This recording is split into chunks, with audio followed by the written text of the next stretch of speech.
one of the things I was thinking about today, I put this on my Instagram as a question. I'd like to ask you all a question. If you had a choice between your child going to school and let's say that they only had time to learn either real estate or biology, which would you choose? Would you choose real estate or would you choose biology? Or would you even think that that's like a ridiculous choice to have to make? I'm really curious about that because I was thinking about that, right? I think that we have a certain expectation of certain things that we're going to learn. Kids, now Karen says biology, and I respect that. Dewan, a lot of you say real estate. I'm going to say real estate, not because biology is not important. I'm going to say real estate because most people that study biology in high school never become biologists. They never become medical doctors, right? But the majority of Americans at some point should become homeowners. The majority of Americans should become homeowners. Not everybody's going to need to know the periodic table, but everybody's going to need to figure out how to get a mortgage instead of being a renter your whole life. Because being a renter your whole life is one of the ways that your wealth gets drained, right? So I'm not here to, again, I'm not anti-biology at all, right? So if you are a scientist, God bless you. I respect you so much, and we need you, and you are a critical part of the economy. AI is really going to really push science forward. That's one of the things I think. Actually, that's leading to me. I'm thinking today even I'm going to increase my investments in healthcare because when I'm looking at what AI is going to do in healthcare, and I was talking about banking, but in healthcare, oh my God, some of the advances are just crazy. I mean, insane.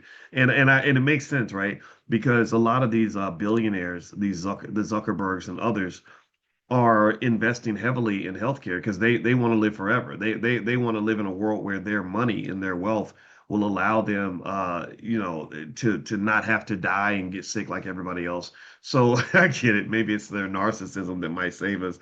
I have no idea. Anyway, so I wanted to share a B1 story.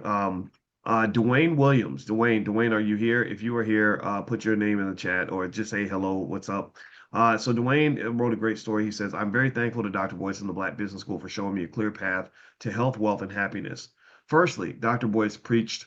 I ain't no preacher, but I guess preachers and rappers are kind of the same thing, right? He says, do not make your loved ones have to do a GoFundMe in order to bury you.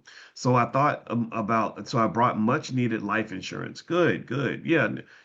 Seriously. I mean, first of all, how many of you have life insurance? Does everybody have life insurance? Raise your hand. Give me a yes if you have life insurance. And anybody who doesn't have life insurance, you don't have to reveal yourself because I'm not here to embarrass you. I'm not here to make you feel bad. But you should feel bad. But I'm not here to make you feel bad. You should make yourself feel bad. It shouldn't be me. It should be you. Okay? So I'm not going to even do it. I'm going to be nice. I'm going to be like, man, hey, you're the man or you're the woman. But you should feel bad because you got people that need you to get that life insurance. Do you understand? Right? So if you don't have life insurance, please get life insurance, right? Very important. No GoFundMe funerals.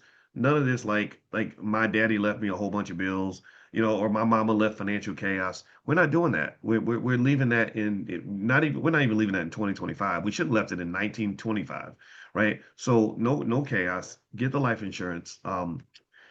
There's people, I don't know if Aisha Verzi's here. Aisha comes to class sometimes, and sometimes she'll put her phone number in the chat. If Aisha's not there, that's okay.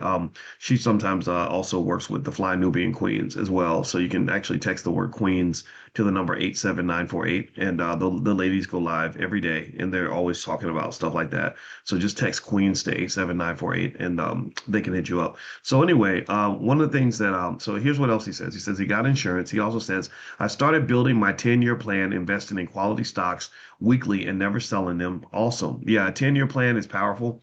If a person invests, the average car note, the average used car note in America is about $530 or something like that.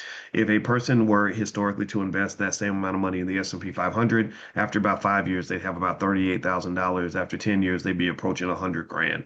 So if you were willing to sacrifice for just 5 years, that would get you out of the rut that so many people are in, the paycheck to paycheck financial insecurity rut. But it does require sacrifice.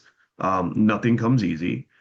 You have to decide that this is important, and which means you have to decide that you're important and that your family is important.